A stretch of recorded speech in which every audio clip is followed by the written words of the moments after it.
You open this door with the key of reason. Beyond it is another dimension. A dimension of truth. A dimension of freedom. A dimension of joy.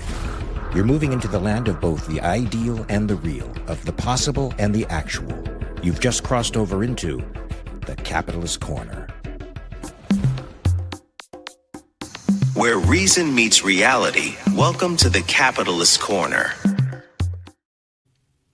Thank you, folks, for joining us. Welcome to the Capitalist Corner. I think we finally resolved the technical issues.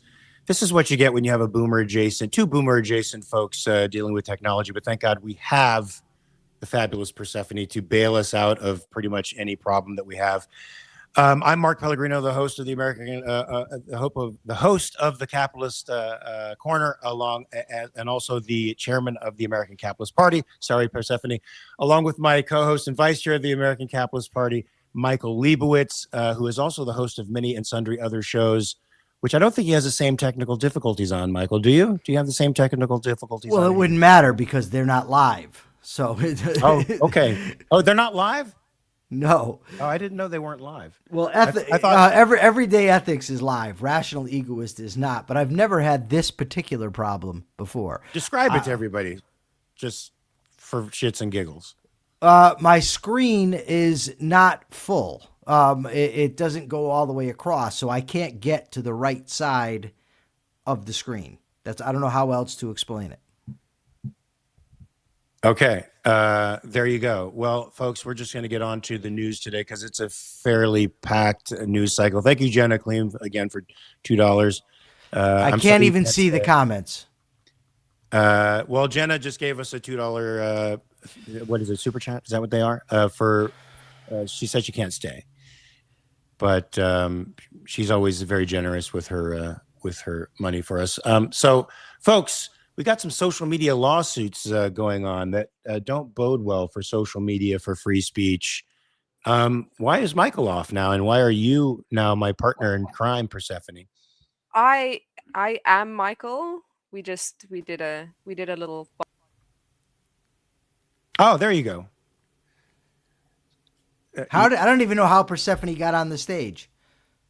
I think because she's an admin. I didn't make her an admin, so that isn't working. Oh, but I don't know. Let's just get to some stories. Yeah, let's. I mean, I think some of the biggest news besides Iran is the lawsuits that are coming down in Los Angeles and New Mexico that are putting social media on the line for creating addictive content. Now, Michael, these lawsuits are not attacking them.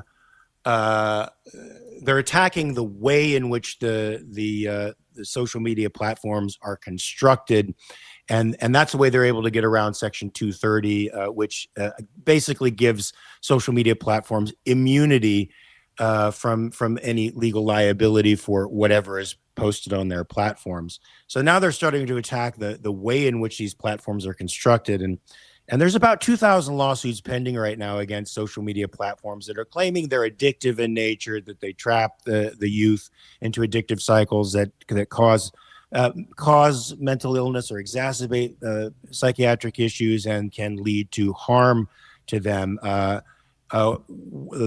verdict just came down. Was this in New Mexico, Michael? The one that hit Meta with a $375 million verdict against the way in which they construct their social media platforms. Here's what it says here, the first paragraph from Reason Magazine. Meta has been ordered to pay New Mexico,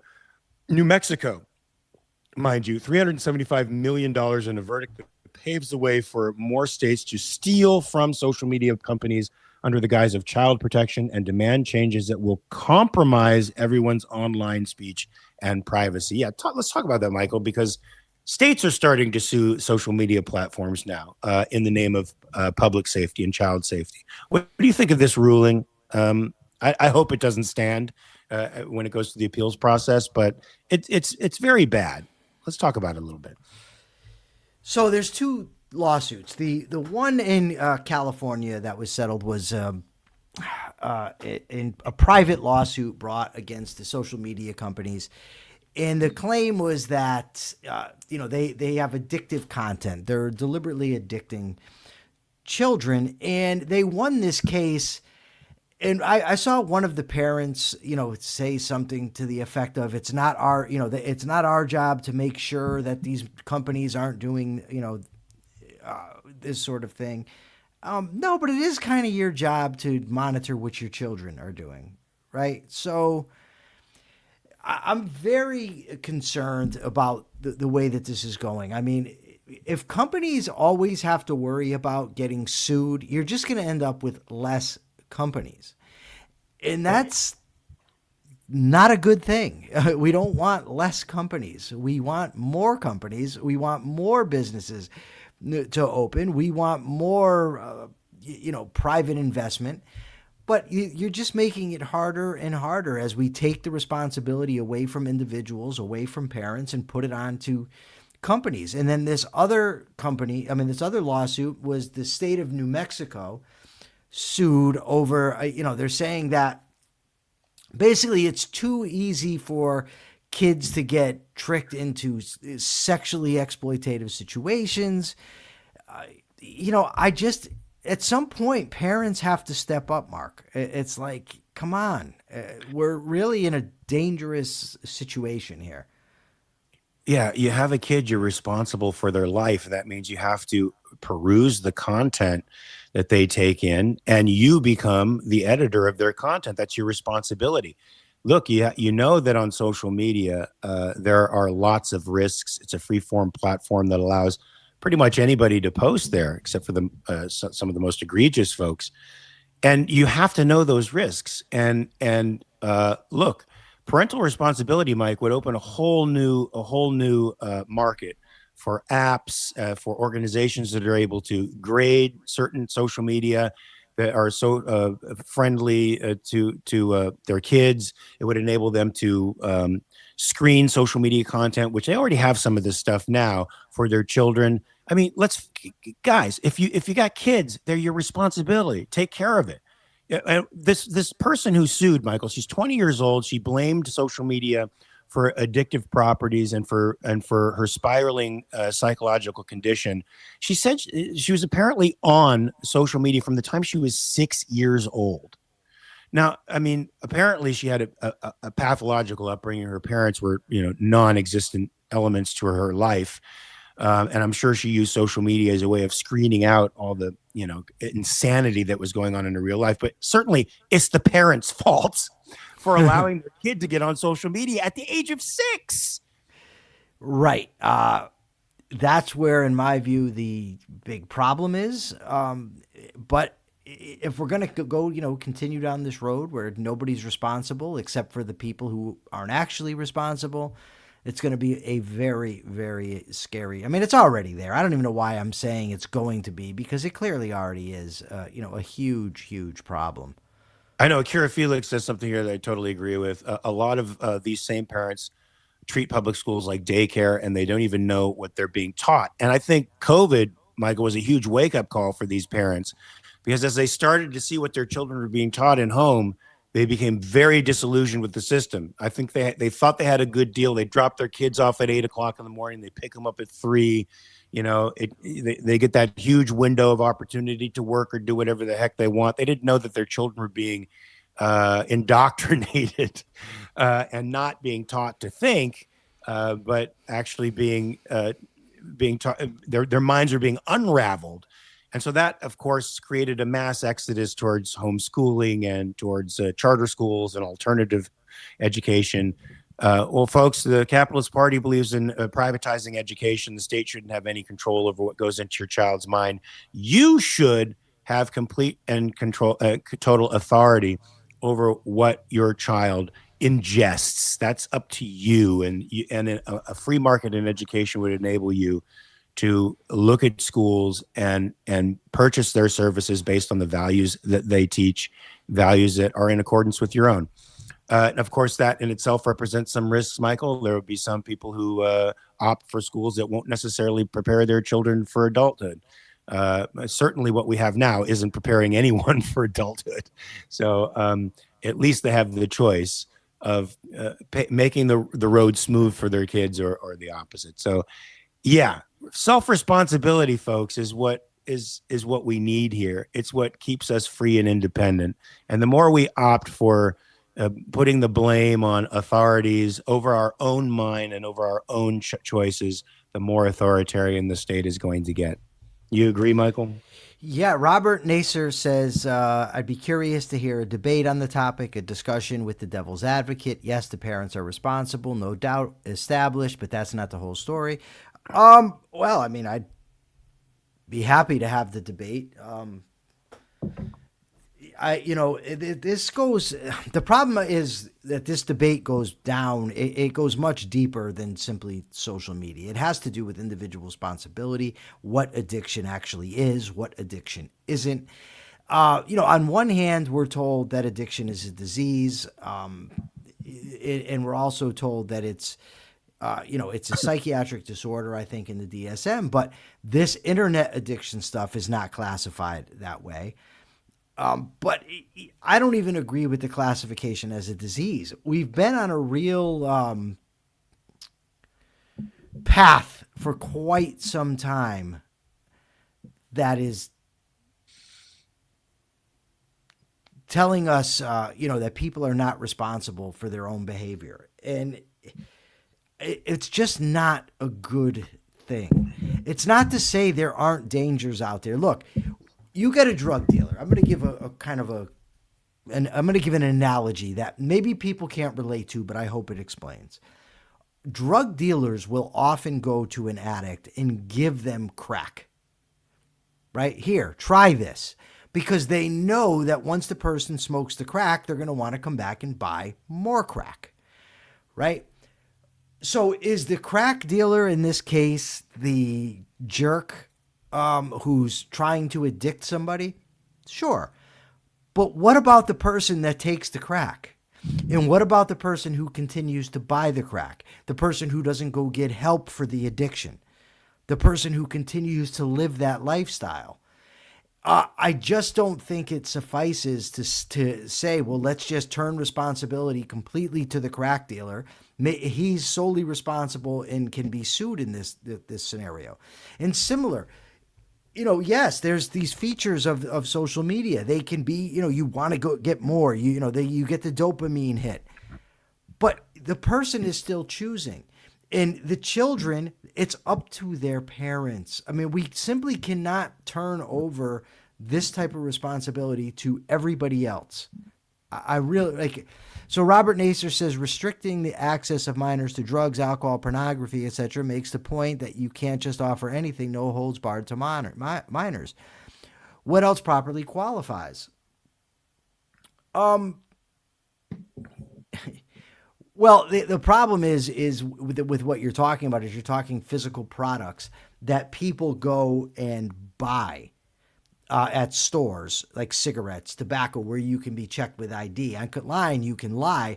But okay, then if you want to say that kids cannot get on the internet, which I think would be a really bad decision anyway, but that's not the case now. So you've made it legal for kids to go on, and now you're going to hold the companies responsible for providing a product that was legal. Just not good. Yeah, Michael, I think the whole language around addiction and like the addiction industry, I think that the way they formulate the problem I think automatically makes people think they don't have any willpower over whatever it is they're addicted to. I mean, that's part of the language of the 12-step program. I have no will over alcohol. I have no will over substitute, whatever it is that you're using as a means of evading all the stuff in your life. And they say this while exercising their will over the very thing that they claim they have no will over. So I think we have to look at this as a failure of willpower, that somebody who is a quote in the throes of addiction does have the will to say no. They just have to be able to deal with the discomfort, with the consequences of not using the addiction as a substitute for other things, right? So I think we need a epistemological change, a change in our orientation towards what addiction actually is. that to me is a great discussion, and that might be something that we do. We can have somebody come on here to talk about it, or I can do it on my show. I mean, actually, I've done it. I actually did an interview with Jeffrey Shaler, a disciple of Thomas Saz, about the topic. He's got a great book called Addiction is a Choice, and I think it's really important. But the problem is when it comes to this stuff, it seems that we always lose. And what I mean by we is I mean the advocates of individual responsibility, the advocates of individual liberty. We always lose to the big government crowd. And what I mean by big government, let's just say unlimited government or less than limited government. And the real key here is that most people want the government involved one way or another. It's like it shifts based on the topic, who is arguing for the government to be involved in things. But nevertheless, they are, tariffs, yes, let's do that. Or welfare policies, Medicare, yes, let's do that. And a majority coalesces around that. So you might have, what's the word I'm looking for? People that, are arguing against it, that are opposed to it, but we seem to always be in the minority. And I don't know why. I mean, I have some hunches as to why, but I don't ultimately know why. Well, Michael, it may be the reason rational philosophy, rational self-interest is so low, is so low on most people's value list today, because it requires self-responsibility, constant attention to your life, and people want the quick fix. They want the magic pill. They don't want to be told, well, if you want to be a success at this, it requires a lot of work, a lot of attention to this craft. It's no different in life. If you want to do well in life, just not just your job, you have to focus on your life with that same kind of attention that you would put on your vocation. And people don't want that. They want to relax. They want to drift. That state of drift, Michael, seems to be a state that most people prefer. Do you agree with that? I do agree with it. Unfortunate. So until we, I think, start changing our orientation towards addiction, this might be a problem that we have, and I think it goes hand in hand with the growth of the state, and the growth of the state increasingly taking over responsibility from our citizens. Until we start to understand that our lives are our own and require constant attention and work, we're not gonna get out of this spiral. Michael, you sent me an article from the Daily Economy that I thought was great. Measuring poverty correctly reveals a hard truth about the welfare state. I almost feel like reading directly from the article because it's so good. But did you want to talk about any salient points first? Well, there's part of it I don't like, and that's how we should be measuring poverty. On one hand, I mean, I shouldn't say I don't like it all around, but the framing basically is that when they measure poverty, they're not counting government assistance in the terms of Medicare, Medicaid. I don't think they're counting food stamps. So there's a lot of government aid that people have that they don't factor into whether they're living in the poverty. So when you factor that stuff in, you actually have less poverty than what's being claimed. The problem I have with the framing is it contradicts what's in the second part of the article, because it makes it seem as if those programs are actually reducing poverty. But the fact of the matter is that prior to Johnson's war on poverty, there was a much more rapid decrease in the poverty level than what there's been after it. And before then, the poverty decrease was attributable to free enterprise, to free markets, to businesses. Exactly what we were talking about earlier, which is why it's so dangerous to allow businesses to get sued or to grant these awards for in situations like this. Now there's some caveats. One is that you would expect the decrease in poverty at some point to slow.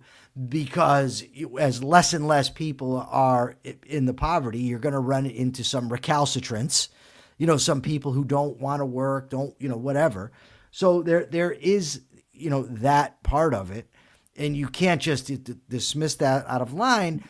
But the fact of the matter is there used to be a faster reduction, and that slowed dramatically once you had the war on poverty, and the methods that were taking people out of poverty have changed significantly from markets to government. Yeah, just to read off some of the statistics. From 1939 to 1963, absolute full income poverty plummeted by 29 percentage points from 48.5% to 19.5%. Then, despite the government pouring trillions of taxpayer dollars into combating poverty, poverty fell by only 15.7 percentage points from 1963 to 2023, barely half the progress and more than twice the time. That's a great statistic, folks, to think about.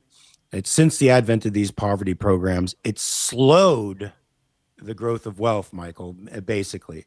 And now it says the stagnating decline is only half the story. The more consequential difference is what drove it. So before 1964, the main engine of poverty reduction was increases in market income, a measurement that includes wages, salaries, and other forms of income from employment.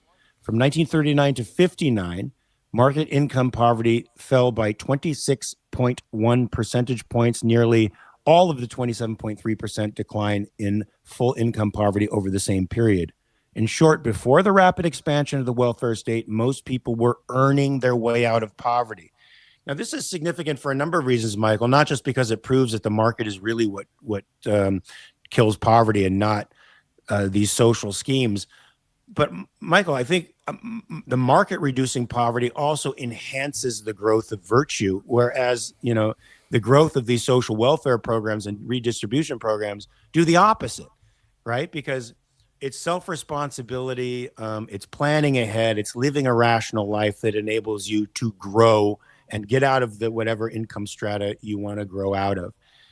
Whereas if stuff is just handed to you, Michael, it's bequeathed to you just by the simple fact that you exist, then no virtue, no practice of virtue is necessary. So this might be contributing to some of the stuff we're talking about earlier. It's just the death of virtue in our culture, the idea that action, concerted action, rational action can't help you, can't really protect you or make you a better person, sort of seems to be the dominant theme. Yeah, there's a great essay, and I'm going to try to find it if I can, by Alan Greenspan called "The Assault on Integrity," and I think that's kind of what you're getting at. And to me, this is very much connected to the previous story, right? That all has to do with taking away individual responsibility from people. You're poor, don't worry, the government will help you. You can't afford health care, don't worry, the government will give it to you. You're making bad choices in regard to the internet or regard to your children, don't worry, the government's going to bail you out. But the government is not some magical agency. This is this to me applies even with when we get to the war. The government is not this all-powerful, all-knowing organization. It's made of human beings, and really, if history is any indicator, usually very flawed human beings. Mm-hmm. Getting elected to office doesn't transform them. It doesn't make them into these exquisite decision makers that are capable of deciding what's best for people. But the more people delegate that to the government, the worse it gets. And it's just going to keep happening. I mean, I wish I could. I'm just not an optimist on this, Mark. We've talked about this before, and I really see nothing to indicate that this is getting any better. I really don't. So long as people choose comfort over discomfort, yes. I mean, because I think growth and change and becoming better require a tolerance of of discomfort. You have to be anti-fragile. And unfortunately, we're nurturing this concept of fragility and incapacity in humans. And so long as we do that, we are going to keep going down this rabbit hole, Michael, and it's not going to be good for our future. Akira Felix says, pulling yourself up by your bootstraps, that's the American dream. I love that formulation, because so many people would say a white picket fence and a house in the suburbs and a car and a television, a refrigerator, that's the American dream. No, the American dream is a potential, Michael. It's that you can achieve your material dreams or spiritual dreams here in America because you are left alone. Nobody can hamper you from achieving your highest values. And pulling yourself up by your bootstraps implies rugged individualism, the idea that your life is your own and that how you rise up the ladder is entirely in your command. And I love that idea. That's what makes us exceptional, I think, in the world, Michael. I agree. And, listen, my OCD is in full mode right now about this computer screen, so I'm sorry if I appear distracted. I'm trying to fix it while I'm engaging in the discussion. Nothing's working. I just have to let it alone. But it's interesting as I'm looking. I was trying to find, Alan Greenspan's essay, and evidently it's only available if you have Capitalism, the Unknown Ideal. But somebody actually calls it a manifesto for psychopaths. The idea that, my God, it's like, this reminds me. So my friend Carlos in prison, when I took him under my wing, when I first met him, a lot of people had problems. This was a recurrent theme for me in prison. Whenever I would have a friend of a different race and I would be, giving that person books, talking to the person, helping them, inevitably other members of the other races would get upset. That white boy, he's brainwashing you, all that kind of shit. And I'm just like, okay, so I'm telling Carlos, this is what I'm teaching him. Keep your word, be productive, take responsibility for your own life, respect the rights of others, get educated, and somehow this was brainwashing him. Right? And I'm just like, white patriarch, white savior in you, Michael. Yeah. And I'm just like, so which part of this do you object to? And so that's my question. I mean, individual responsibility, personal integrity, keep your word, don't steal from people, don't manipulate people, be productive, set goals. When did this stuff become bad? I think with the rise of postmodernism and the idea that those constructs just come from power. And so it's the people in power who are giving you these quote unquote virtues in order to maintain their power over you. Yeah. It doesn't have to make sense, Michael, but it seems to be the case that a lot of, especially young folks today, don't think virtues are objective. There's that moral actions. They think that it's really just a narrative that comes down from on high. And if you take the narrative from on high, you're sacrificing your authentic self. There also seems to be this willingness to believe politicians, the politician that's ours, that we like. And I'll give you an example. So I had a great debate with a great guy. By the way, Mark, I want to have him back on with you because he's a military expert and you're far more knowledgeable about military issues than I am. Not for debate purposes. I just think it would be a very good discussion. And he said he would come back on. But anyway, so as we're having the debate, I point out the DNI, the Department of National Intelligence, their threat assessment. And I pointed out that Reuters did a story that the Pentagon said there was no imminent threat from Iran.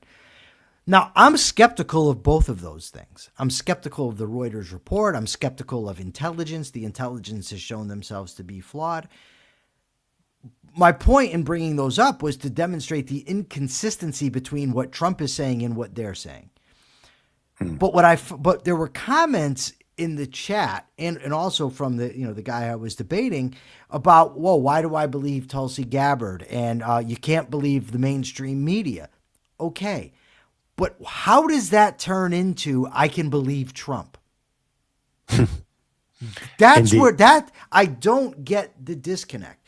I like numbers said in the chat. Oh, you mean the same intelligence that said that Hunter's laptop was fake? Yes, the very one. And by the way, the very intelligence that we rely on in war. So the idea that you can't trust intelligence is not the knockout argument proponents of the war might think it is. Because they're the ones that are giving us intelligence about what to do.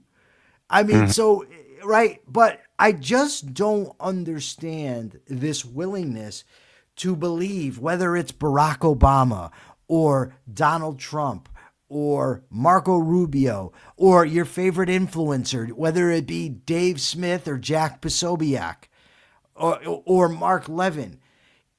If you're going to have skepticism of these folks, have skepticism. That's healthy.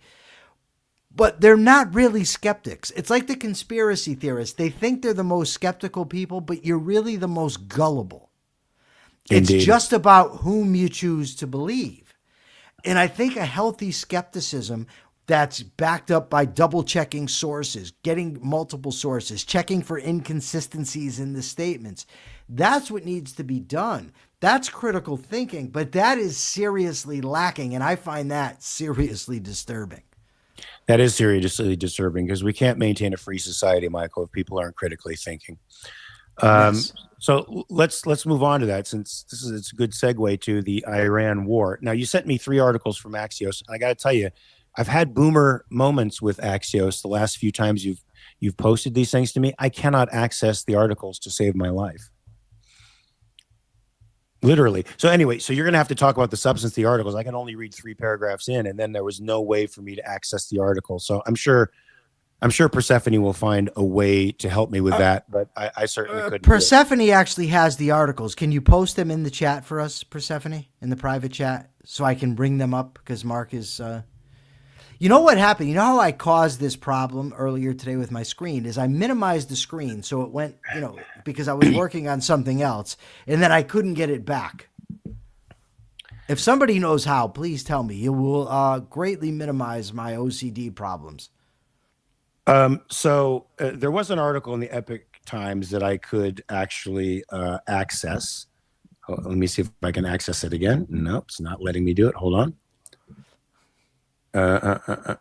So, and this talked about, Michael, the Iran is pushing back on the U.S. ceasefire plan. It floats a 5-point counter proposal. We got to talk about this, Michael, because Trump is painting the war as nearly over. He's negotiating with insiders in Iran who they've made a deal. Not only that, Michael, they gave him a gift. He can't tell us what the gift is, but it's an enormous gift. And the war seems to be coming to an end. But if you listen to Iranian state media, there's nothing like that going on at all. In fact, the regime is increasingly entrenched and inflexible with respect to their demands. And the demands are, Michael, fairly rigid, and I think just non-starters. First of all, I don't think that we should be negotiating with this regime at all. I think that already... I think should make anybody who's in support of Trump's leadership in this war suspect, right? Because one of the things that we've been saying all along is one of the problems we have with the conduct of the war is the man who's at the helm. His capriciousness, his lack of principle, the fact that he changes his mind every 2 days makes it really, really difficult to get a sense of the lay of the land or what the long-term policy is. But here, Michael, with Iran, we have a very clear sense of what they want. They want full and complete control of the Straits of Hormuz. This is a non-starter. They want to be acknowledged by the international community to have complete sovereignty. Michael, this is a non-starter. I don't think an authoritarian regime has a claim on sovereignty at all. They're a criminal state. They can't claim sovereignty, in my view. They want reparations, Michael. They want to be paid for. They want reparations. They don't want any limitations on their ballistic missiles. They don't want any limitations on their nuclear programs, which they claim to have a right to pursue as a sovereign state, which, again, I question the legitimacy of. All of these things, Michael, are just non-starters. I mean, negotiating with this regime, to the extent that they are, we don't know exactly what Kushner and Rubio and et al. Are doing. Yeah. But it gives them legitimacy and the capacity to make these claims in the international community. And I think this is a terrible, terrible, terrible mistake. Who the hell knows? I mean, the administration has said, no, that actually isn't their whole 15-point plan, all the things, but some of the things are, but they're not negotiating in public. Okay, that's fine.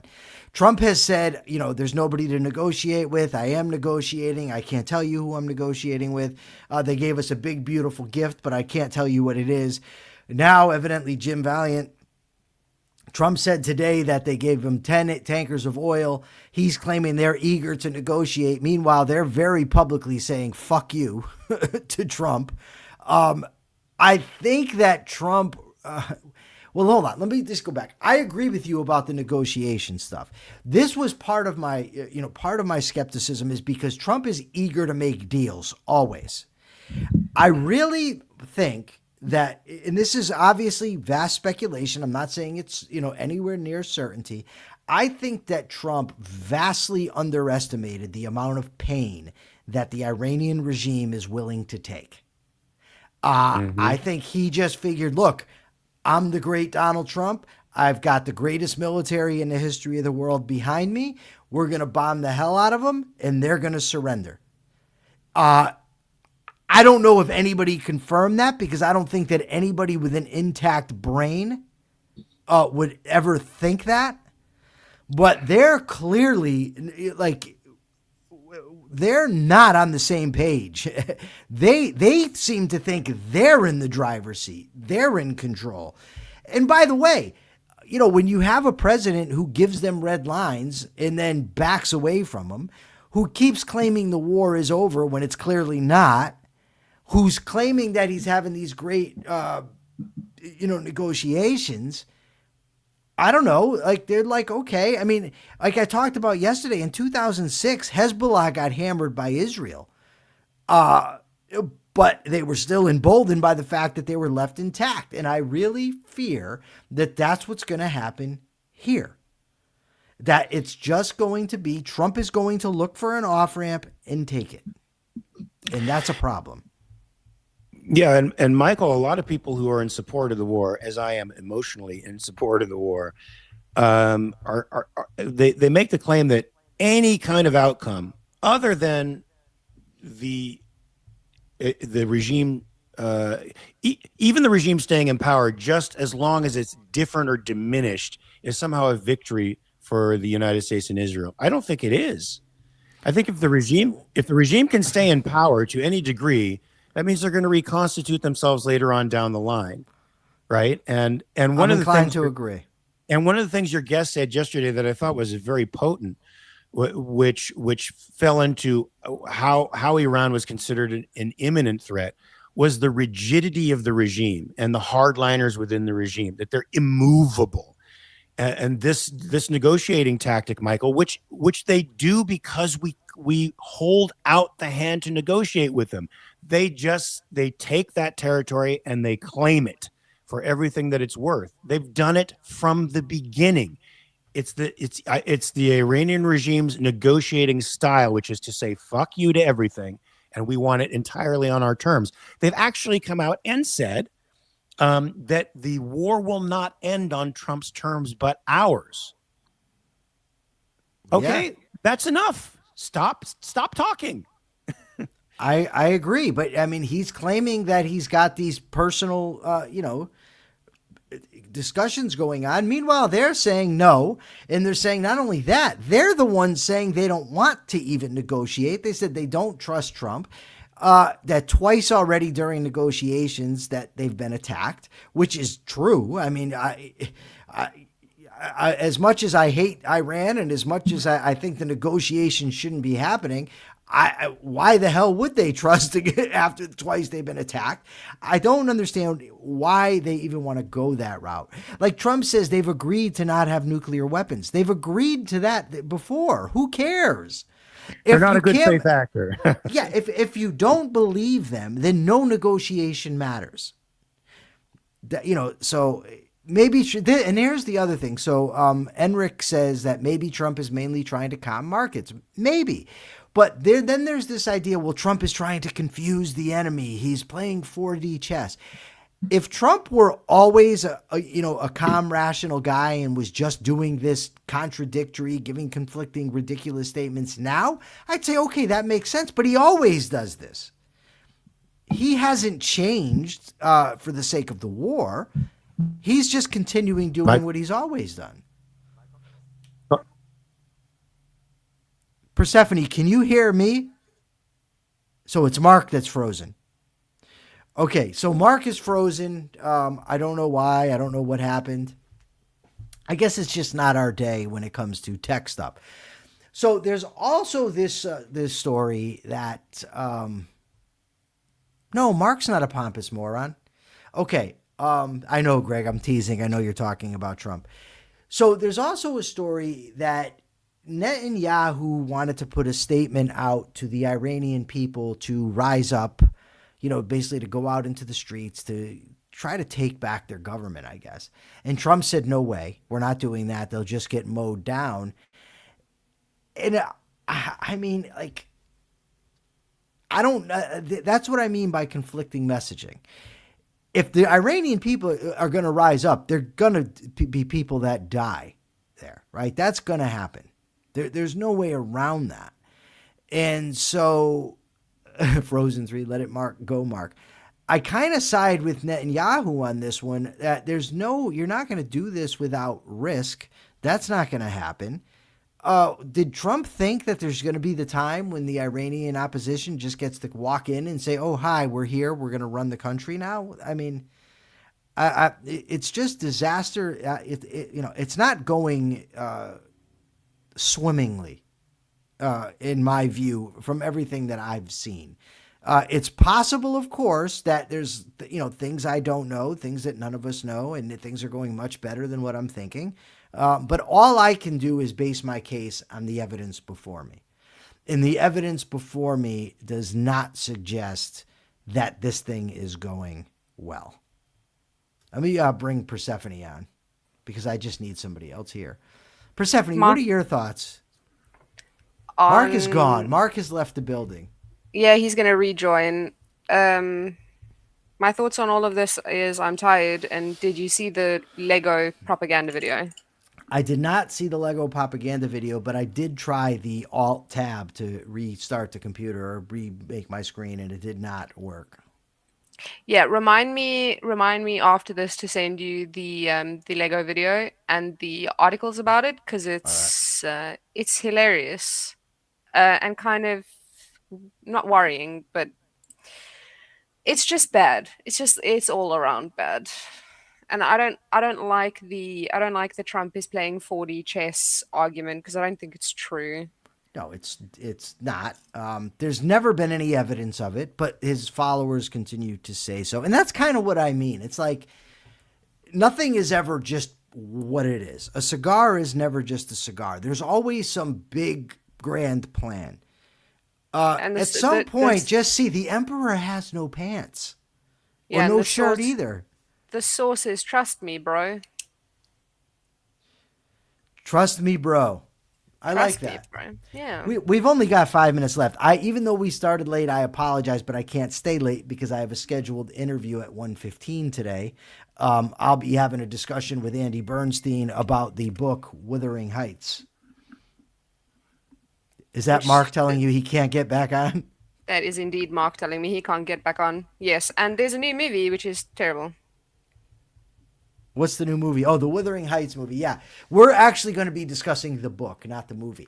But it's going to be a bit confusing to me because I just watched a version of the movie and I've seen it's Wuthering Heights. Wuthering with a W. I don't know. Maybe the Heights were withering as well. I'm not really sure, but the name of the property was Wuthering Heights, which I think was a great book, great movie. Masterpiece Theater did a marvelous job with it. I thought it was absolutely fan-freaking-tastic.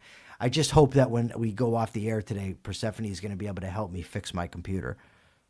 Yes.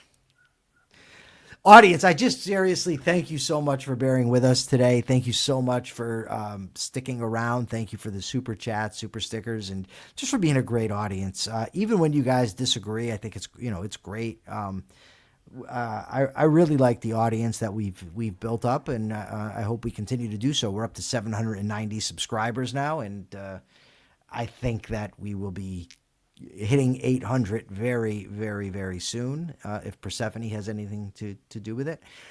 But yeah, there's nothing that's changing my mind on the way that this war was waged, on the way that this war is being fought, on the way the messaging is taking place. I don't like any of it.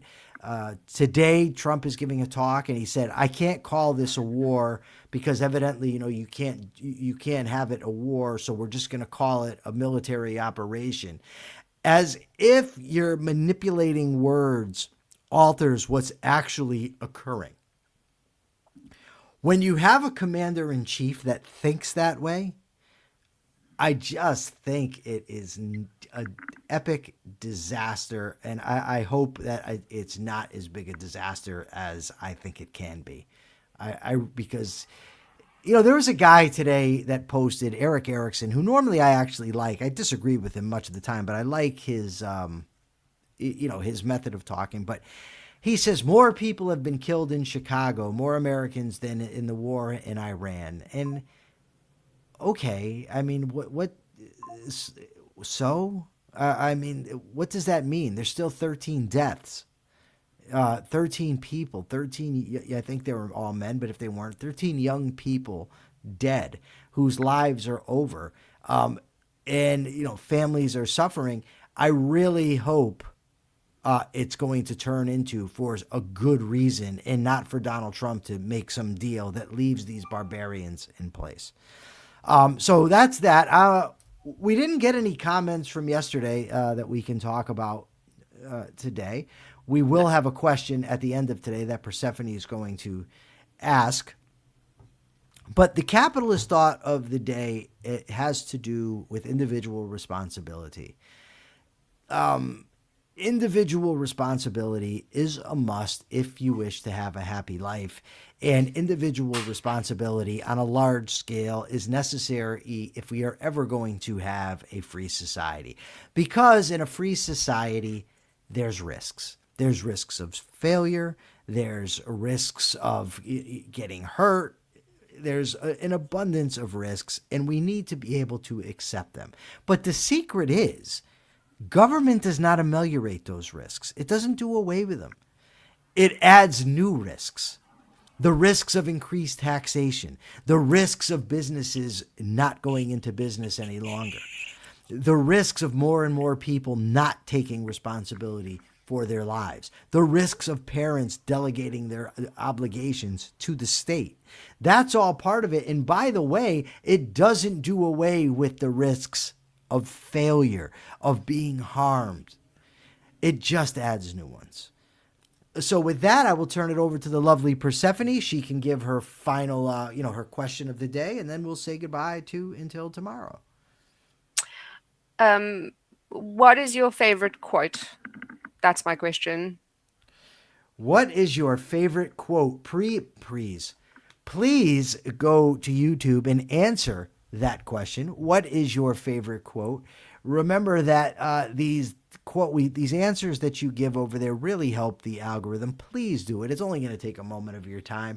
I will give you my favorite quote. My favorite quote is from Ayn Rand. It is, I don't have the courage to be, no, I'm not brave enough to be a coward. I see the results too clearly. That is my absolute favorite quote. Persephone seems she wants to share one before we go. No, I don't want to share a favorite quote. I just want to remind everybody that the Capitalist Corner is also on Twitch. If you happen to have a Twitch account, please go and subscribe on Twitch. Please also go and find the Capitalist Corner on Spotify and listen on Spotify and leave a rating, because that's also extremely helpful. And that's all I wanted to say. All right, everybody. Thank you very much. We will be back here tomorrow. Tomorrow we will not have the issues that we have today. So we look forward to seeing you then. Until then, check your premises. Peace.